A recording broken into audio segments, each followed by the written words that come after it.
ஓம் சாந்தி. எல்லோரும் குஷியாக இருக்கிறீங்களா? 27/2/2026 சாக்கார முரளி பாப்தாதா சொல்கிறாங்க, இனிமையான குழந்தைகளே, நீங்கள் இந்த சுடுகாட்டை ஃபரிஸ்தாக்களின் உலகமாக மாற்றிட்டு இருக்கிறீங்க இல்லையா? இந்த கலியுகன்ற சுடுகாட்டை தேவதைகள் வாழற பூந்தோட்டமாக மாற்றிட்டு இருக்கிறீங்க. ஸோ அதனால் உங்களுக்கு இந்த பழைய உலகத்தின் மீது, இந்த சுடுகாட்டின் மீது முழுமையிலும் முழுமையான வைராக்கியம், வெறுப்பு இருக்கணுன்றார். இதன் மீது ஈர்ப்பு இருக்கக்கூடாது இல்லையா? அது பிடிச்சதுன்னா அதை எப்படி இடிப்பாங்க இல்லையா? ஒரு வீடு பிடிச்சி இருக்குதுன்னா அந்த வீட்டை இடிக்க விட மாட்டாங்க. அந்த வீட்டு மேலே ஒரு வெறுப்பு வருதுன்னும்போது தான் அதை இடிப்பாங்க. ஸோ அந்த மாதிரி தான் இதன் மீது முழு வைராக்கியம் இருக்கணும். அதில் புத்தி போயிடக்கூடாது அப்படிங்கிறதுல. அப்போ தான் இங்கே தேவதை உலகத்தை உலகமாக மாற்ற முடியும். கேள்வி: எல்லையற்ற தந்தை ஆன்மீக குழந்தைங்களுக்கு அதிசயமான சேவகனாக, அதாவது வேலைக்காரனாக இருக்கிறார். எப்படி? பாபா சொல்கிறார், குழந்தைகளே, நான் உங்களுடைய ஆத்மான்ற ட்ரெஸ்ஸை வெளுப்பவனாக, துவைக்கிறவனாக இருக்கிறேன். ஸோ குழந்தைகளாகிய உங்களுக்கு மட்டும் இல்லை, முழு உலகமும் இன்றைக்கி சீச்சின்ற அசுத்த ஆடையாக தான் இருக்குது. அதை ஒரு வினாடியில் சுத்தப்படுத்துகிறேன். அந்த மாதிரி வேலைக்காரனாக பாபா இருக்கிறார். ஆத்மான்ற ஆடை தூய்மையாகிறதன் மூலமாகத்தான் சரீரமும் தூய்மையாக கிடைக்கிது. ஸோ எப்படி தூய்மையாக்குறாரு? மன்மனாபவன்ற மந்திரத்தை கொடுத்து தூய்மையாக்குறார். அதன் மூலம் ஒரு வினாடியில் எல்லாம் தூய்மையாயிடுறாங்க. அந்த மாதிரி ஒரு அதிசய வேலைக்காரனாக பாபா இருக்கிறார். ஓம் சாந்தி. ஸோ குழந்தைங்களுக்கு ஓம் சாந்தின்றதுடைய அர்த்தத்தை பாபா புரிய வைக்கிறார். உள்ளுக்குள்ளே இருக்கிற அந்த ஆத்மாவுடைய சுய தர்மம் அமைதின்னு அர்த்தம் ஓம் சாந்தினா. ஸோ சாந்தி தாமம் போகிறதுக்கு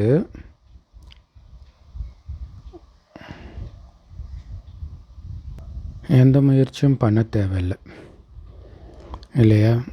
ஏன்னா அஞ்ஞானிகளும் சாந்தி தாமத்துக்கு போக தான் போகிறாங்க. ஆத்மாவுடைய சுயஸ்வரூபமே சாந்தி ஸ்வரூபம்தான். இப்போ நம்ம சொர்க்கத்துக்கு போகிறதுக்கு தான் முயற்சி பண்ணிகிட்டு இருக்கிறோம். ஆத்மாவுடைய வசிப்பிடம் சாந்தி தாமம். ஸோ அங்கே இருக்கிறது நம்ம லட்சியம் கிடையாது. அங்கே சும்மா கொஞ்ச நேரம் இருப்போம், அவ்வளோதான். டக்குன்னு எவ்வளோ முடியுமோ அவ்வளோ சீக்கிரம் சொர்க்கத்துக்கு வந்துடணும். நான் கர்மேந்திரியங்களின் சுமையினால் களைப்படைஞ்சிட்டேன். அதனால் என்னுடைய சுயதர்மமாகிய அமைதியில் நிலச்சிடுறேன், சரீரத்திலேருந்து விடுபட்டுடுறேன் அப்படின்னு ஆத்மா சொல்லுது. ஆனால் காரியங்கள் செஞ்சே ஆகணும். எவ்வளோ காலத்துக்கு காரியம் செய்யாமல் அமைதியாக கம்முன்னு உட்காந்துட்டு இருப்பீங்க? நான் சாந்தி தாமத்தில் வசிக்கக்கூடியவன் ஆத்மா சொல்லுது. இங்கே இந்த சரீரத்தில் வரும் பொழுது நான் இந்த வாய் மூலமாக பேசுகிறேன். சரீரம் அழியக்கூடியது, ஆனால் உள்ளுக்குள்ளே இருக்கக்கூடிய அந்த ஆத்மா அழிவற்றது. அதை தான் எல்லா வேலையும் செய்யுது. ஆத்மா தான் தூய்மையாகவும் ஆகுது, தூய்மையற்றதாகவும் ஆகுது. சத்யுகத்தில் பஞ்ச தத்துவங்களும் சதோ பிரதானமாக இருக்கும். இங்கே அந்த 5 தத்துவமுமே தமோ பிரதானமாக ஆயிடுச்சு. தங்கத்தில் கரை படிஞ்சதுன்னா அதனால் செய்கிற நகையும் அழுக்காக தான் இருக்கும். பிறகு அதை சுத்தப்படுத்துறதுக்கு நெருப்பில் போட்டு உருக்குவாங்க. அந்த மாதிரி ஆத்மாவை பாபா நினைவுன்ற நெருப்பில் போட்டு தூய்மைப்படுத்துறதுக்கு பேர் தான் யோக அக்னி. ஆத்மா தூய்மையாக்குறதுனால அதை யோகத்தை நெருப்போட ஒப்பிடுறார், யோக அக்னின்ட்டு. உலகத்தில் பல வகையான ஹடயோகத்தை கற்றுக் கொடுக்குறாங்க. அதை யோக அக்னின்னு சொல்கிறது கிடையாது. ஏன்னா ஹடயோகத்தினால எந்த பாவமும் எரியாது. அதனால் அதை யோக அக்னின்னு சொல்ல மாட்டாங்க. ஸோ இந்த ராஜயோகத்தின் மூலமாக, அதாவது பாபா நினைவு செய்கிறதன் மூலமாக தான் பாவம் எரிஞ்சு போகுது. ஸோ இந்த யோக முறையைத்தான் யோக அக்னின்னு சொல்கிறோம். ஆத்மாவை தூய்மையற்ற நிலையிலிருந்து தூய்மையாக ஆக்கக்கூடியவர் ஒரு பரமாத்மா தான். அவரைத்தான் தூய்மையாக்குபவரே வாங்கன்னு கூப்பிடுறோம். நாடகப்படி எல்லாருமே தூய்மை இழந்து தமோ பிரதானமாக ஆகியே தீரணும் இல்லையா? சதோ பிரதானமாகவே யாரும் இருந்துட முடியாது. இது மரம். இந்த மரத்துடைய விதையாக இருக்கிறவரோ மேலே இருக்கிறார். ஏன்னா அந்த தந்தையை கூப்பிடும்போது நம்முடைய புத்தியும் மேலே தானே போகுது. அவர்கிட்ட இருந்து தான் இப்போ நீங்கள் ஆஸ்தி அடைஞ்சிட்டு இருக்கிறீங்க. அப்படின்னு அர்த்தம், ஆஸ்தியை கொடுக்க அவர் கீழே வந்திருக்கிறார். நான் வர வேண்டி இருக்குதுன்றார். மனித சிருஷ்டி மரம் பல தரப்பட்ட தர்மங்கள்ன்ற கிளைகளை கொண்டதாக இருக்குது. இப்போ எல்லாமே தமோ பிரதானமாக தூய்மை இழந்து இருக்குது, இத்து போன நிலையில் இருக்குது. ஸோ பாபா குழந்தைங்களுக்கு புரிய வைக்கிறார். சத்தியுகத்தில் தேவதைகள் இருப்பாங்க, கலியுகத்திலேயும் அசுரர்கள் தான் இருப்பாங்க. இங்கே தேவதைகளை தேட முடியுமா? தேவதை மாதிரி இங்கே கணவன் வேணும், மனைவி வேணும், அப்பா அம்மா வேணும், குழந்தை வேணும்னா ஏமாற்றம் தான் மிஞ்சம். அதுக்கு நம்ம அங்கே தான் போகணும். அதுக்கு தான் இங்கே வைராக்கியம் வைங்க, அங்கே புத்தியை இணைங்கன்றார். மற்றபடி அசுரர்களுக்கும் தேவதைகளுக்கும் இடையில் சண்டைலாம் நடக்கலை. ஏன்னா அவங்க வெவ்வேறு யுகத்தை சார்ந்தவங்க. நீங்கள் இந்த 5 விகாரங்கள்ற அசுர குணத்தின் மீது வெற்றி அடைகிறீங்க யோக பலத்தின் மூலமாக. இல்லை முழுக்க முழுக்க பாபா நினைவு, நான் அந்த தெய்வீகமானவன், அந்த தெய்வீக குணத்தை எமர்ஜி பண்ண பண்ண பண்ண பண்ண அசுர குணம் அழிஞ்சிடுது. மற்றபடி இம்சைக்கான யுத்தத்தின் விஷயமெல்லாம் இங்கே கிடையாது. இல்லை அந்த மாதிரி சண்டை கிடையாது. அந்த மாதிரி சண்டை போட்டால் தோத்துட்டீங்கன்னு அர்த்தம். அதனால் நீங்கள் எந்த விதமான இம்சையும் செய்கிறது கிடையாது. யாரையும் தொடக்கூட மாட்டீங்க. ஏன்னா நீங்கள் இரட்டை அஹிம்சாதாரிகள். காமத்தில் செல்வதோ மிகப்பெரிய பாவம்னு உங்களுக்கு தெரியும். ஏன்னா இந்த காம விகாரம் தான் ஆரம்பத்தில் கடைசி வரைக்கும் துக்கம் கொடுக்குதுன்னு பாபா சொல்கிறார். அதனால் விகாரத்தில் போகக்கூடாது. நீங்கள் எல்லா குணங்களும் நிரம்பியவர்கள்னு தேவதைகள் முன்னாடி போய் மகிமை பாடுறாங்களே, அவர்களை விட உயர்ந்தவர்கள் நீங்கன்னா உங்களுக்குள்ள எல்லா குணமும் இருக்கணும் தானே. நாங்கள் தூய்மையற்றவர்களாக ஆகிட்டோன்னு ஆத்மா சொல்லுது. அதனால்தான் தூய்மையாக்குபவரே வாங்க எங்களை தூய்மை ஆக்குங்கன்னு கூப்பிட்றாங்க. தூய்மையாக இருக்கும் பொழுது யாரும் கூப்பிடலையே கடவுளை. சத்தியுகத்தில் தூய்மையாக இருந்தோம், அங்கே யாராவது கூப்பிட்டோமா? அது பேர் சொர்க்கம். பதித்த பாவன சீதாராம்னு இங்கே தான் சாது சன்னியாசிகள் ரொம்ப ஊக்க உற்சாகத்தோடு பாடுறாங்க. ஏன்னா இந்த நேரம் முழு உலகமும் தூய்மை இல்லாமல் இருக்குது. அதுக்கு யாரையும் நம்ம குற்றம் சொல்லவும் முடியாது. அதுதான் நாடகம். இது ஏற்கனவே உருவாக்கப்பட்ட நாடகம். நான் வர வரைக்கும் இந்த பிரம்மா பாபா கூட அவருடைய நடிப்பை நடித்து தான் ஆகணும். தமோ பிரதானம் ஆகி தான் தீரணும். ஞானம், பக்தி, வைராக்கியம் 3 இருக்குது. ஸோ சத்தியுகத்தில் ஞான மார்க்கம், துவாபரகத்திலேருந்து பக்தி மார்க்கம், சங்கமயுகத்தில் ஞானத்தை கொடுத்து பக்தியின் மீது வைராக்கியம், பழைய உலகத்தின் மீது வைராக்கியத்தை வர வைக்கிறது. இதுதான் எல்லையற்ற வைராக்கியம். மற்றபடி சாது சன்னியாசிகளுடையது எல்லைக்குட்பட்ட வைராக்கியம். இந்த பழைய உலகம் இப்போ அழிய போகுது.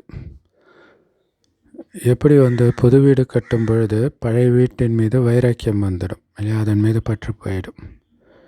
ஸோ அந்த மாதிரி பாபா நமக்கு சொர்க்கன்ற புது வீடு கட்டிகிட்டு இருக்கிறார்.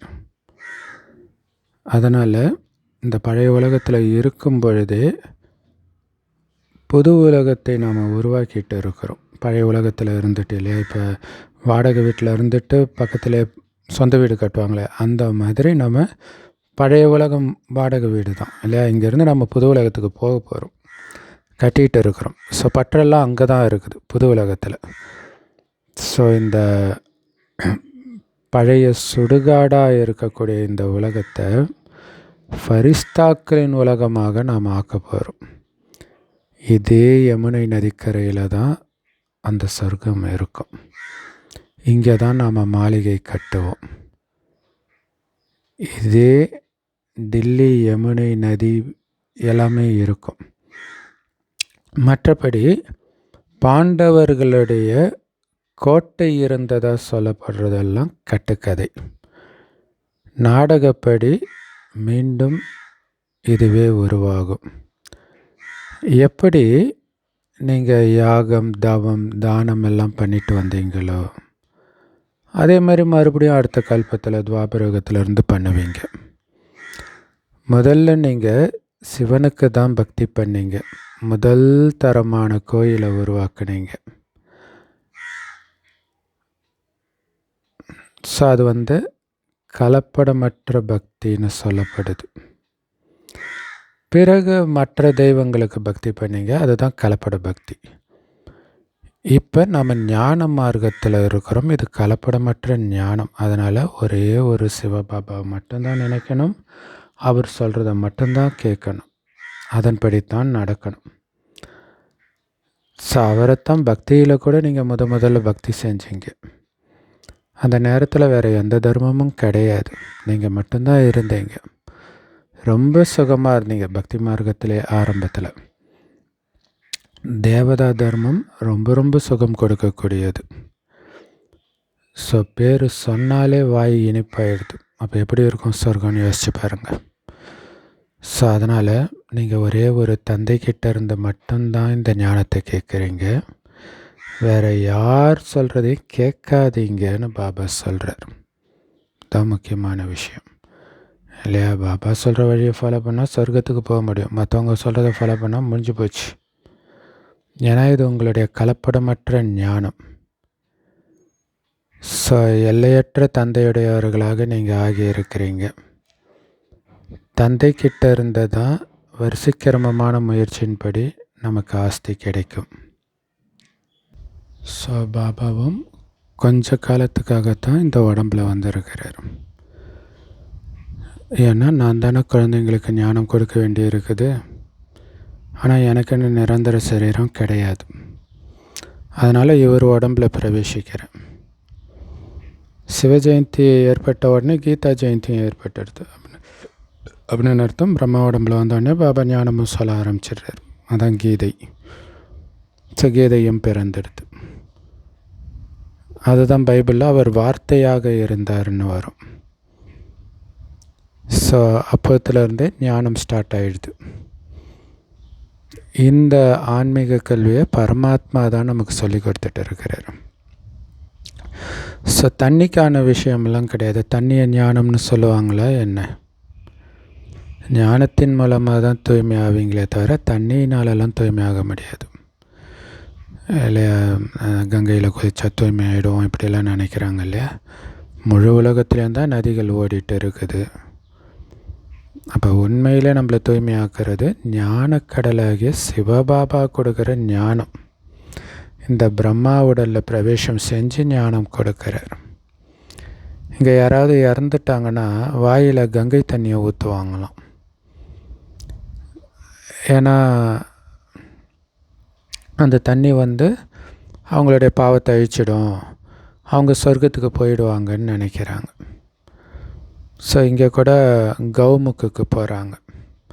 கௌமுக்குனா பசுவின் வாயின்னு அர்த்தம். கங்கை தோன்றக்கூடிய அந்த இடத்திற்கு பேர் கௌமுக்குன்னு வைக்கிறாங்க. மதுபனில் கூட கௌமுக்குன்னு ஒன்று இருக்குது. உண்மையிலே நீங்கள் தான் உயிரோட்டமான கௌமுக்காக இருக்கிறீங்க இல்லை? உங்கள் வாய் வழியாக தானே பாபாவுடைய ஞானம் வருது, ஞான அமிர்தம் வெளிப்படுது. மற்றபடி பசுக்கிட்ட இருந்து பால் தான் கிடைக்கும், தண்ணி கூட கிடைக்காது. ஸோ இப்போ தான் இதெல்லாம் நீங்கள் புரிஞ்சுக்கிறீங்க. நாடகத்தில் ஒரு முறை ஒரு விஷயம் நடந்துருச்சுன்னா அது மறுபடியும் 5000 வருஷம் கழித்து தான் அதே மாதிரி நடக்கும். ஸோ பாபா தான் இதெல்லாம் புரிய வைக்கிறார். ஏன்னா அவர் தான் எல்லோருக்கும் சத்கதி கொடுக்குற வள்ளல். ஏன்னா இப்போ எல்லோரும் துர்கதியில் இருக்கிறாங்க. துர்கதியில் இருக்கிறவங்களுக்கு தானே சத்கதி தேவை. ராவணனை ஏன் எரிக்கிறோன்னு கூட இதுக்கு முன்னாடி உங்களுக்கு தெரியாமல் தான் இருந்துச்சு. ஸோ இப்போ தெரிஞ்சுக்கிட்டோம், ராவணன்றதை 5 விகாரம் இப்போ எல்லையற்ற தசரா கொண்டாடணும் அப்படின்னு அர்த்தம். ஒட்டுமொத்த உலகத்தில் இருக்கிற ராவணனை எரிக்கணும். முழு உலகத்தில் இப்போ ராவண ராஜ்யம்தான் நடக்குது. அதனால தான் இந்த முழு உலகத்தையும் இலங்கைன்னு சொல்கிறோம். ராவணன் எல்லைக்குட்பட்டு இருக்கிறது கிடையாது. ஸோ அதனால தான் ராவணன் பறந்துக்கிட்டே இருப்பான் இல்லையா? இலங்கை வருவான், இந்தியா வருவான், பறந்து அப்படின்னு அர்த்தம். எல்லா இடத்துலையும் இருக்கிறான்னு அர்த்தம். ஒரு இடத்துல மட்டும் இருக்கிறவங்க கிடையாது இல்லையா? அவன் இலங்கை ஆட்சி செய்கிறான்னா எதுக்கு இந்தியா வரான் இல்லையா? ராவணனுடைய ராஜ்யம் முழு உலகத்திலையும் இருக்குது. பக்தி கூட அரை கல்பம் நடக்குது. முதல்ல அது கலப்படமற்ற பக்தியாக தான் இருந்துச்சு. சிவனை மட்டும் பக்தி பண்ணாங்க. பிறகு கலப்பட பக்தி ஆச்சு. தேவதை அப்புறம் இயற்கை எல்லாத்தையும் வழிபட ஆரம்பிச்சிட்டாங்க. ஸோ மற்றபடி தசரா, ரக்ஷாபந்தன் எல்லாமே இப்போதைய நினைவு சின்னம் தான். இப்போ ராவணனை எரிக்கிறோம், இப்போ தூய்மையாக இருக்கிறோம், அதான் ரக்ஷாபந்தன். சிவ ஜெயந்திக்கு பிறகு தான் கிருஷ்ண ஜெயந்தி வரும். சிவ ஜெயந்தியோட கீதா ஜெயந்தி வந்துடும். ஆனால் அதுக்கு அப்புறம்தான் கிருஷ்ண ஜெயந்தி. முதல்ல கீதைக்கு பிறந்தது தான் கிருஷ்ணர். ஆனால் அவங்க என்ன நினச்சிட்டாங்க, கிருஷ்ணர் மூலமாக கீதை வந்ததுன்னு உல்டாவாக சொல்லிட்டாங்க. இப்போ அந்த கிருஷ்ணபுரி ஸ்தாபனை ஆகிட்டு இருக்குது. ஆனால் இப்போ நீங்கள் இருக்கிறது கம்சபுரியில் இருக்கிறீங்க. அதனால் இங்கே கிருஷ்ணர் இருக்க முடியாது. கிருஷ்ணர் பிறப்பு எடுக்கிறதே சத்தியுகத்தில் தான். அவர் தான் சத்தியுகத்துடைய முதல் இளவரசர். படிக்கிறதுக்கு ஸ்கூலுக்கு போவார். பெருசான பிறகு ராஜசிம்மாசனத்தின் எஜமானர், அதாவது ராஜா ஆவார். மற்றபடி ராசலீலைன்னு சொல்கிறது அவங்களுக்குள்ள குஷியாக அவங்க டான்ஸ் ஆடுவாங்க.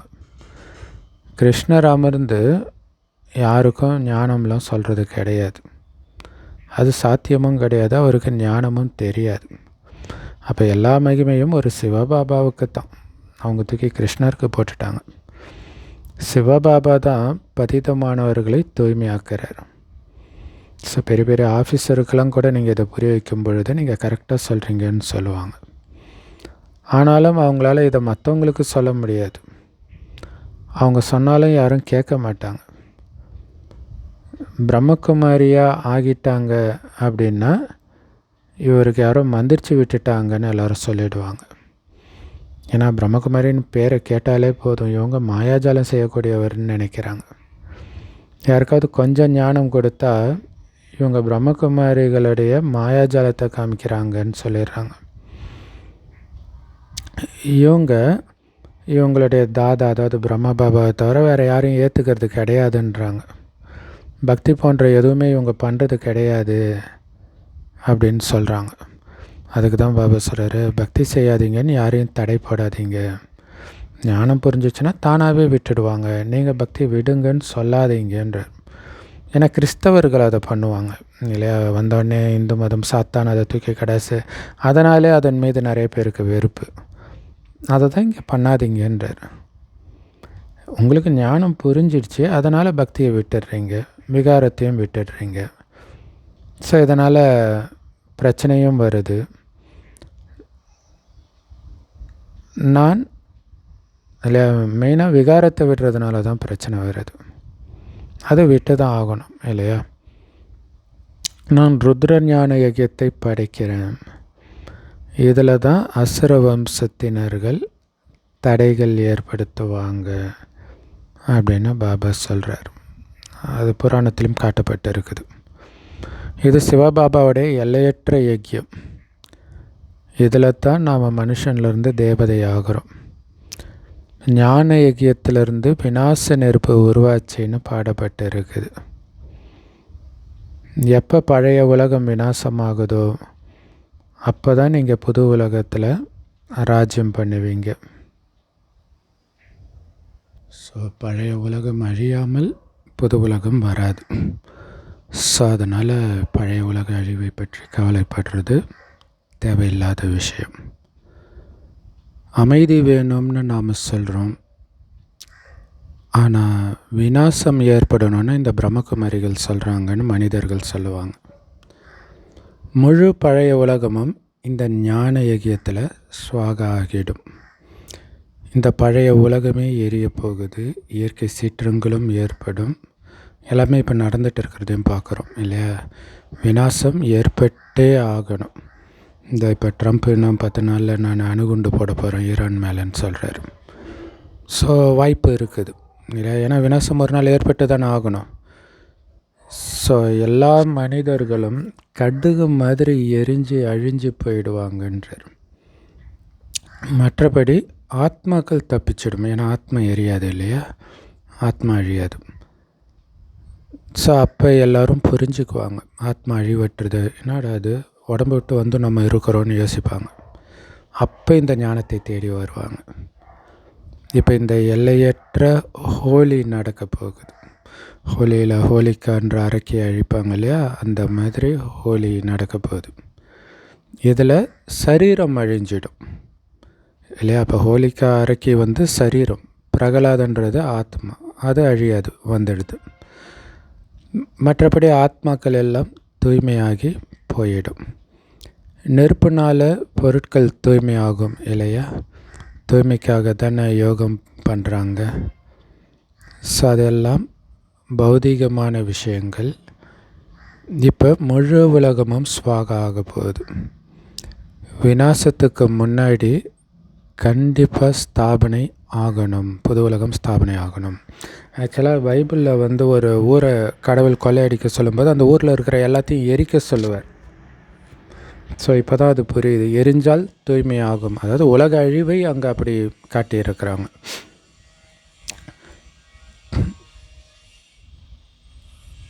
ஸோ அதனால் நீங்கள் யாருக்கு இந்த ஞானத்தை சொன்னாலும் முதல்ல புது உலக ஸ்தாபனை, பிறகு தான் பழைய உலகத்தின் விநாசம்னு சொல்லுங்கள்.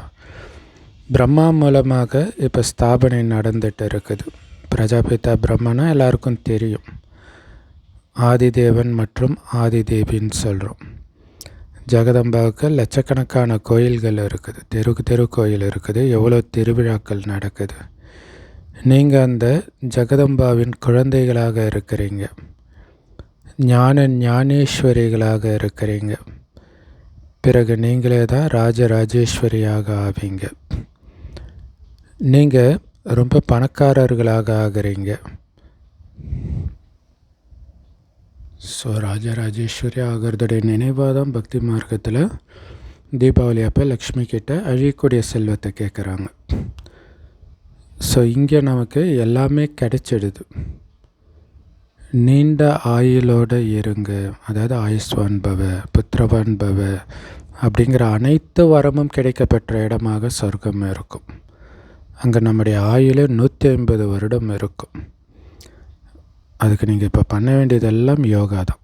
எந்த அளவுக்கு யோகா பண்ணுறீங்களோ அந்த அளவுக்கு ஆயுள் அதிகரிச்சுக்கிட்டே இருக்கும்னு பாபா சொல்கிறார். நீங்கள் யோகேஸ்வரன் கிட்ட தொடர்பு வச்சு யோகேஸ்வரனாகவே மாறுறீங்க. மனிதர்கள் போகேஸ்வரர்களாக இருக்கிறாங்க இல்லையா? போகத்தில் மூழ்கி இருக்கிறாங்க, நாம் யோகத்தில் மூழ்கி இருக்கிறோம். விகாரிகள் மற்றும் அசுத்தமான ஆடைகளை துவைக்கக்கூடியவர் ஒரு பாபா தான். ஸோ அதனால தான் என்னை வந்து ஆடைகளை சுத்தப்படுத்தி வெண்மையாக்குபவர்னு சொல்கிறீங்க. நான் வந்து எல்லா ஆத்மாக்களையும் சுத்தம் பண்ணுறேன். ஆத்மா தூய்மையாயிடுச்சுன்னா பிறகு சத்தியுகத்தில் சரீரமும் தூய்மையானதாக கிடைக்கும். நான் ஒரு வினாடியில் முழு உலகத்துடைய ஆடையையும் சுத்தப்படுத்திடுறேன்னு பாபா சொல்கிறார். ஸோ அதுக்கு நாம் மன்மனாபவன்ற நிலையில் இருக்கணும். அதன் மூலமாக தான் ஆத்மாவும் தூய்மையாகுது, சரீரமும் தூய்மையாகுது. ஸோ இது ஒரு ஜூம் மந்திரகாளி மாதிரி இருக்குது இல்லையா? பாபாவை நினைத்தால் ஆத்மாவும் தூய்மையாகுது, உடம்பும் தூய்மையானதாக கிடைக்கிது. இதைத்தான் ஒரு வினாடியில் ஜீவன் முக்தின்னு சொல்லப்படுது. எவ்வளோ ஈஸியான யுக்தி. பாபாவை நினைவு செய்யுங்க, அவ்வளோதான், தூய்மையாகிடுவீங்க. நடந்தாலும் காரியம் செஞ்சாலும் பாபாவை மட்டுமே நினைவு பண்ணுங்க. வேறு எந்த கஷ்டமும் பாபா உங்களுக்கு கொடுக்கறது கிடையாது. நினைவு செஞ்சால் போதும். இப்போ உங்களுக்கு ஒவ்வொரு வினாடியும் முன்னேறும் கலை தான். குழந்தைகளாகிய உங்களுக்கு நான் சேவகனாகி வந்திருக்கிறேன் அப்படின்னு பாபா சொல்கிறார். தூய்மையாக்குபவரே வாங்க, வந்து எங்களை தூய்மையாக்குங்க அப்படின்னு தானே நீங்கள் கூப்பிட்டீங்க. அதனால தான் வந்திருக்கிறேன். ஸோ அதனால் குழந்தைகளே, நான் வந்திருக்கிறேன் அப்படின்னா நான் உங்களுக்கு வேலைக்காரன் தானே. எப்போ நீங்கள் மிகவும் தூய்மையற்றவர்களாக ஆகிறீங்களோ அப்போ தான் அதிகமாக கதறீங்க வாங்கன்ட்டு.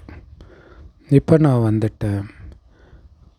கல்பத்திற்கும் நான் தான் வந்து குழந்தைங்களுக்கு தூய்மை ஆகிறதுக்கான இந்த மகா மந்திரம் கொடுக்குறேன். என்ன மந்திரம் அது? மன்மனாபவ. அதாவது என்னை நினைவு செஞ்சால் தூய்மை ஆகிடுவீங்க, என்னை மட்டும் நினைவு செஞ்சால். ஸோ மன்மனாபவ மத்தியாஜிபவ அப்படின்னு அர்த்தம். தந்தையை நினைவு செய்யுங்க, விஷ்ணுபுரிக்கு எஜமானர் ஆகிடுவீங்கன்னு அர்த்தம். இல்லை, எதுக்காக நினைவு பண்ணுறன்றதையும் சேர்த்து நினைக்கணும். நினைக்க நான் சொர்க்கத்தின் அதிபதி நாராயணன் ஆகிட்டு இருக்கிறேன் அப்படிங்கிற எண்ணத்தோடு நினைக்கணும். ஏன்னா விஷ்ணுபுரியின் ராஜ்யத்தை அடையிறதுக்கு தான் நம்ம வந்திருக்கிறோம். ராவணபுரிக்கு பிறகு விஷ்ணுபுரி வரும், கம்சபுரிக்கு பிறகு கிருஷ்ணபுரி வரும். ஸோ அங்கே வில்லனாக ராவணன் கம்சனை காட்டியிருக்கிறாங்களே, அந்த வில்லனெல்லாம் இருக்கிறது கலியுகம். இது அழிந்த பிறகு விஷ்ணுபுரி, அதாவது சொர்க்கம் வரும். எவ்வளோ ஈஸியாக பாபா புரிய வைக்கிறார். அதனால் இந்த பழைய உலகத்தின் மேலே இருக்கக்கூடிய பற்று நீக்கிடுங்கன்னு பாபா சொல்கிறார். இப்போ நாம் 84 பிறவிகள் எடுத்து முடிச்சிட்டோம். ஸோ அதனால் இந்த பழைய உடம்புன்ற ட்ரெஸ்ஸு கட்டிட்டு புது உலகத்துக்கு போய் புது ட்ரெஸ்ஸு போட்டுக்க போகிறோம். அதான் தீபாவளி. இல்லையா? தீபாவளிக்கு புது ட்ரெஸ் போடுவாங்களா, அது புது உடம்பு போடுறதுடைய அர்த்தம். நினைவின் மூலமாக தான் உங்களுடைய பாவங்கள் அழிஞ்சிக்கிட்டே இருக்கும். ஸோ அந்த அளவுக்கு தைரியம் வைக்கணும். வேறு எதையும் நினைக்காமல் பாபாவை மட்டும் நினைப்பேன்ற தைரியம் வைக்கணும். துக்கம் கொடுக்கக்கூடியதையும் நினைக்கக்கூடாது, சந்தோஷம், கலியுகத்தில் சந்தோஷம் கொடுக்கக்கூடியதையும் நினைக்கக்கூடாது. சத்தியுகம், பாபா நினைவு, ஞானம், இது மட்டும்தான் புத்தியில் சுற்றிக்கிட்டே இருக்கணும். ஹடயோகிகள் பிரம்மத்தை நினைவு செய்கிறாங்க, பிரம்மத்தில் ஐக்கியமாகிடுவோன்னு நினைக்கிறாங்க. ஆனால் உண்மையிலே பிரம்மன்றது ஆத்மாக்கள் வசிக்கிற இடம். அவங்க பிரம்மத்தில் ஐக்கியமாகிடணுன்ட்டு ஒரேடியாக தபஸ்யால் உட்காந்துடுறாங்க. ஆனால் யாரும் அப்படிலாம் பிரம்மத்துக்கு திரும்பி போக முடியாது. பிரம்மத்தை நினைக்கிறதுனால தூய்மையாகவும் ஆக முடியாது. தூய்மையானால் தான் அங்கே போக முடியும். அதுக்கு பாபாவை இல்லை நினைக்கணும். அதனால் பிரம்மத்தை நினைத்து ஒருத்தர் கூட திரும்பி போக முடியாது. எல்லோரும் மறுஜன்மம் எடுத்தே ஆகணும். ஸோ பாபா தான் வந்து உண்மையை சொல்கிறார். சத்திய கண்டத்தை சத்திய பாபா தான் ஸ்தாபனை பண்ணுறார். ராவணன் வந்து பொய்யான உலகத்தை உருவாக்கிட்டான். திரும்ப பக்கமெல்லாம் பொய். இப்போ சங்கம யுகம். இதில் நீங்கள் உத்தமத்திலும் உத்தமமானவர்களாக ஆகணும். அதனால தான் இதுக்கு புருஷோத்தம சங்கம யுகம்னு சொல்லப்படுது. புருஷோத்தம்னா என்ன? உத்தமத்திலும் உத்தமம். ஸோ அதனால் நீங்கள் சோழியிலிருந்து வைரம் மாதிரி ஆகுறீங்க. இது எல்லையற்ற விஷயம். உத்தமத்திலும் உத்தமமான மனிதர்களைத்தான் தேவதைகள்னு சொல்கிறோம். ஸோ அப்படி ஆகிறதுக்காகத்தான் இந்த புருஷோத்தம சங்கமேகத்தில் நீங்கள் உட்காந்துட்டு இருக்கிறீங்க. உங்களை புருஷோத்தமராக ஆக்கக்கூடியவரோ உயர்ந்ததிலும் உயர்ந்த தந்தை. அவர் தான் உயர்ந்ததிலும் உயர்ந்த சொர்க்கத்தின் ஆஸ்தியை கொடுக்கிறார். அப்படிப்பட்டவரை பிறகு நீங்கள் ஏன் மறக்கிறீங்க? என்னை நினைவு செய்யுங்கன்னு பாபா சொல்கிறார். பாபா, உங்கள் கருணை இருந்தால் நாங்கள் உங்களை மறக்கவே மாட்டோன்னு குழந்தைங்க சொல்கிறாங்க. இது எப்படி சாத்தியம்? பாபா கட்டளை கொடுத்தா அதன்படி நடக்கணும் இல்லை? இதில் என்ன கருணை? என்னை நினைவு செஞ்சால் தூய்மை ஆகிடுவீங்க. நினைவு தானே பண்ணணும். ஸோ நான் சொல்கிற வழிப்படி நடந்து தான் பாருங்களேன். மற்றபடி இதில் என்ன ஆசீர்வாதம் செய்ய வேண்டியது இருக்குது? அது பக்தி மார்க்கத்தின் பழக்கம். நல்லது. அற்புதமான முறையை கொடுத்த அன்பான தாய் தந்தை பாப்தாதாவுக்கு அன்பு நினைவுகள் மற்றும் காலை வணக்கம். பாபா சொல்கிறாங்க, பாபாவுடைய ஒவ்வொரு கட்டளைப்படியும் நடந்து உங்களை சோழியிலிருந்து வைரமாக்கிக்கணும். ஒரு பாபாவுடைய நினைவிலிருந்து உங்களுடைய பழைய உடம்பை மற்றும் ஆத்மாவை தூய்மையாக்கிக்கணும். பழைய உடம்பை விட்டுட்டு புது உடம்பை எடுக்கணும். இப்போ நாம் புது வீட்டுக்கு போகணும். அதனால் இந்த பழைய வீடு, அதாவது இந்த பழைய உலகம், பழைய உடம்பு, இது மீது எல்லையற்ற வைராக்கிய உணர்வு இருக்கணும்.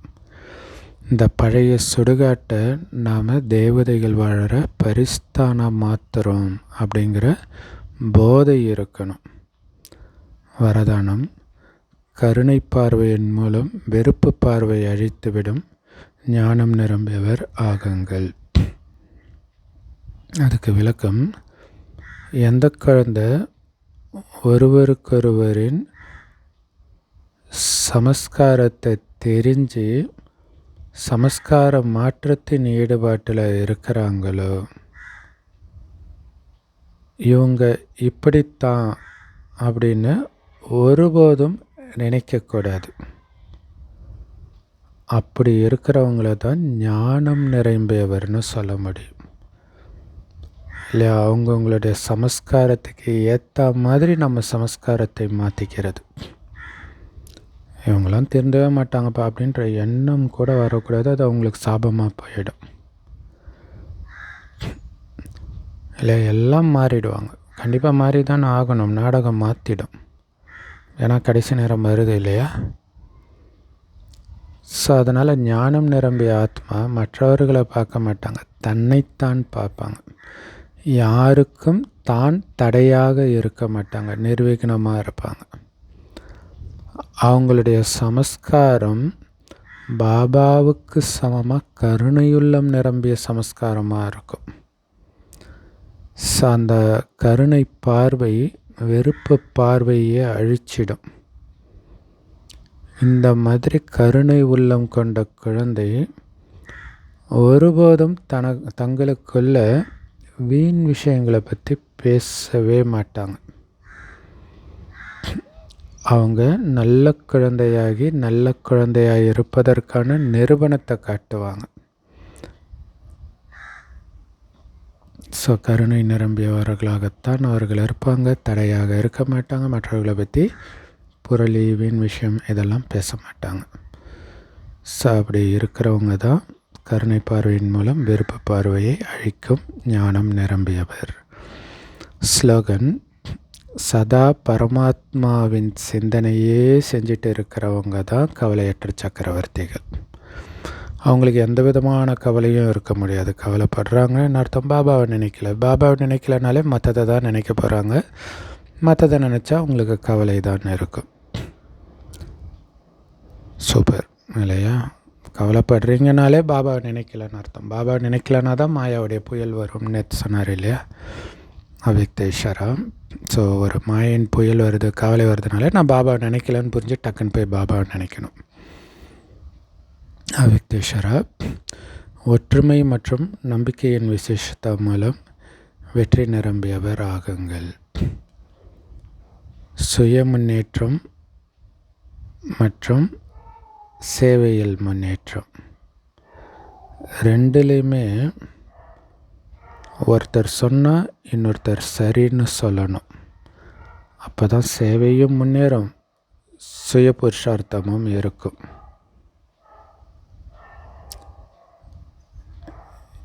இப்படி சதா ஒற்றுமை மற்றும் திடத்தன்மை அதிகரிச்சுக்கிட்டே இருங்க. இல்லையா? எப்போவுமே ஒற்றுமை இருக்கணும், இதில் உறுதியாகவும் இருக்கணும். தாதிகளுடைய ஒற்றுமை மற்றும் திடத்தன்மையுடைய குழு ஒற்றுமையாக இருந்ததை பார்த்தோம் இல்லையா? அதே மாதிரி ரத்தினங்களாகிய உங்களுடைய குழு கூட உறுதியாக இருக்கணும். குழுவின் சக்தி என்ன வேணுமோ